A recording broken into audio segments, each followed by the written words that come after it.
नांदेड जिल्ह्यातील जिल्हा परिषदचे जे शिक्षक सुनील मोरे यांनी गोदावरी नदीत कार पाडून आपल्या 2 मुलांसह आपली जीवनयात्रा संपवल्याची धक्कादायक घटना उघडकीस आली होती। परंतु आता या प्रकरणात एक वेगळं वळण लागलेलं आहे।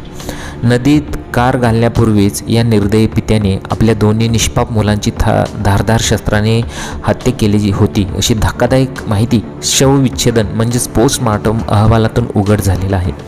मिळालेल्या माहितीनुसार नांदेड जिल्ह्यातील हिमायतनगर तालुक्यातील पोटा येथील जिल्हा परिषद शाळेत कार्यरत असलेले 42 वर्षीय शिक्षक सुनील मोरे यांनी 16 जुलै रोजी सकाळी भयानक पाऊल उचलले।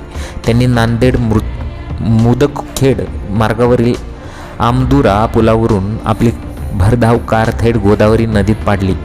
या कारमध्ये त्यांची 14 वर्षाची मुलगी सारा आणि 10 वर्षाचा मुलगा सुमेध हे दोघेही होते। सुरुवातीला हा घातपात किंवा एकत्रित आपली जीवनयात्रा संपवल्याचा अंदाज होता।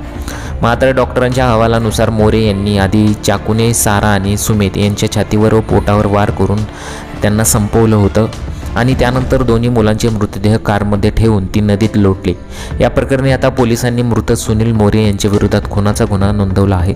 हे टोकाचे पाऊल उचलण्यापूर्वी सुनील मोरे यांनी आपल्या व्हॉट्सअपवर एक स्टेटस ठेवले होते आणि मित्रांच्या ग्रुपवर मेसेजही पाठवला होता। शिक्षण विभागातील वरिष्ठ अधिकारी आणि सहकाऱ्यांच्या मानसिक त्रासाला कंटाळून आपण मुलांसह आपली जीवनयात्रा संपवत असल्याचा उल्लेख त्यांनी त्यात केला होता। यात गट शिक्षण अधिकारी किशन फोले, विस्तार अधिकारी सूर्यकांत बाचे, केंद्र प्रमुख शिवाजी कदम आणि सहकारी शिक्षक दत्ता पवळे यांच्या नावांचा समावेश होता।